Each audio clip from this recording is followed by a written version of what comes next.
We have the 12-year-old Faustino Oro on our screen, the youngest ever chess player to qualify to round 2 of the FIDE World Cup. Just 12 years of age, and in comes Grandmaster Vidit Gujrathi, the Indian Super GM, rated 2715. This match has been closer than expected. In the first two classical games, Faustino Oro actually played really well to put pressure on Vidit, and both of them ended in draws. In the first rapid tiebreak of 15 plus 10, also it was even without Vidit getting any advantage with the white pieces. Now Vidit has black. Faustino will definitely try to put pressure on him with the white pieces. This is very interesting. A clash of generations. The players are ready. 15 minutes plus 10 seconds increment. In case of a draw, they'll go to 10 plus 10, handshake, and off they go. E4, E5 by Vidit. That's his main opening. He likes to be solid. Knight comes out to F3, knight to C6, and we have the Italian with bishop C4. Vidit brings his bishop out to C5. We have short castles here, and knight to F6 attacking the pawn here. D3 played by Faustino, D6 by Vidit opening up the bishop here. C3 controlling the center, and A5 gaining space and also stopping ideas of B4.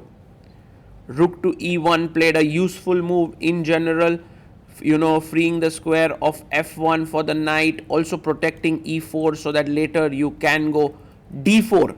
H3 played, and Vidit brings his bishop out to E6. He's ready to take on these doubled pawns to open up his rook on F8, but Faustino says, I'm not interested. I'm going to bring my bishop back to C2 this way. Knight comes to D2, and now this very interesting and normal maneuver to bring the knight from E7 to G6. D4 played and knight to G6. Vidit has been blitzing out his moves. He's at 16 minutes 27 seconds. Faustino has just 13 minutes on the clock. And now knight to H5. Also look at this. The queen can attack the knight. There can be some discoveries.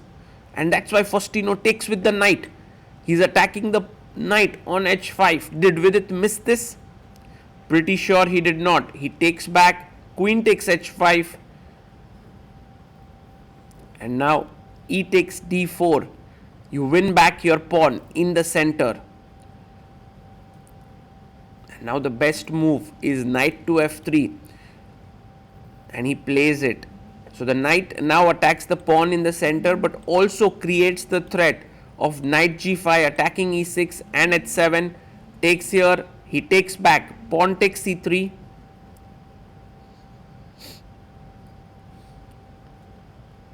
And Vidit plays his pawn to H6. Well, slightly dubious here. Bishop can come back to C2. E5 is in the air. Bishop opens up.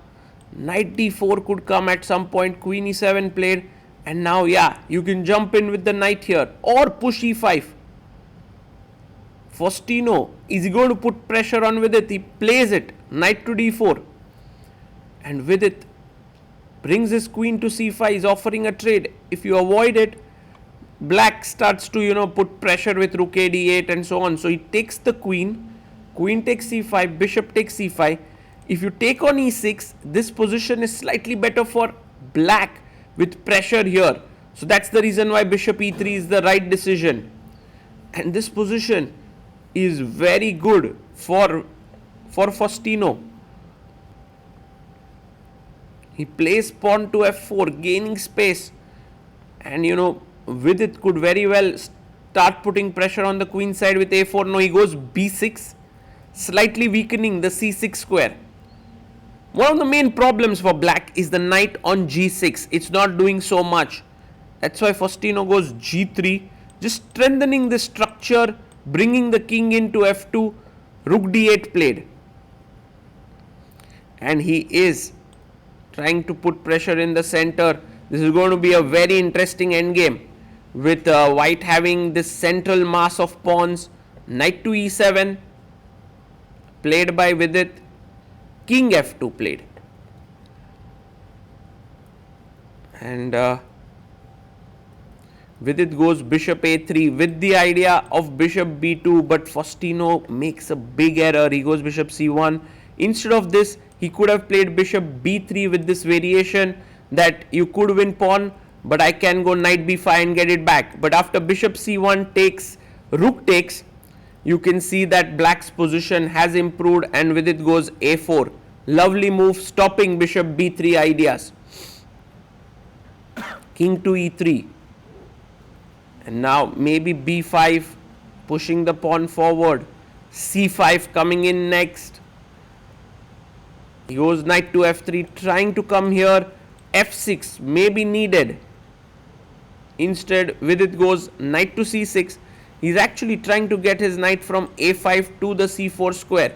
The c4 square is weak. 1 minute 29 seconds for Faustino. 3 minutes 9 seconds for Vidit. Knight to a5. This does seem like a position where Vidit can keep on grinding. Knight e5 now, very careful. You have to, maybe you can play f6 here with the rook already on d8, but he takes on d1. Bishop takes d1 because otherwise the a2 pawn would have been hanging if you would have taken with the rook. Now very important to play rook d8, but instead he makes a mistake, f6. Now you can take and go king d4, king c5. White would be pressing. He's going for the knight. Will Faustino go for this? And he can actually press that. No, he goes knight f3. He misses that chance to in fact fight for advantage. c5. Vidit quickly takes into control the d4 square. And now knight to d2, putting pressure here. Bishop comes back. Already black is pushing because of this majority. Bishop e2, attacking this pawn. But b4, and this is dangerous. Pawn takes pawn already. Down to 17 seconds. Faustino, it's difficult to save such a position. He's going to d4. Rook comes to c8, attacking here. And Vidit knows this is his chance. You don't get such chances in such a match. b4 under attack, pushes it forward with b3. ab, he takes with the knight, controlling d4, also threatening rook c3 check when the d2 and d4 squares are both controlled by the black knight. bd1 played to attack the knight on b3, and it's time for the rook to enter. Check, king goes back, and now a3 pushes forward. a2 is coming in. Bishop takes b3. And you can take with the rook, you can take with the bishop. Everything looks super great. He takes with the bishop now.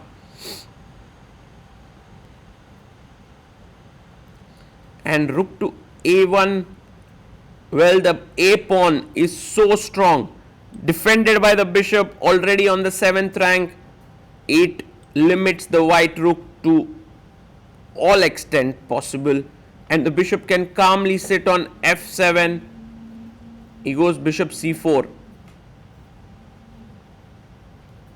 Pawn to e5. Faustino trying to create his own passer, but this pawn is just too close to the black king.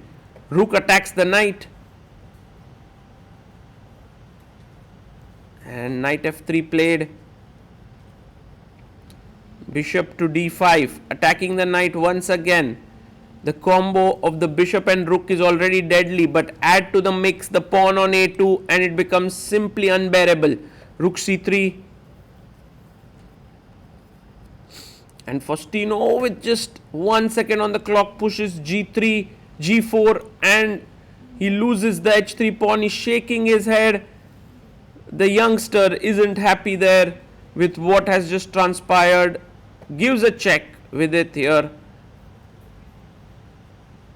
And king comes up to d3, rook b2, threatening rook b1.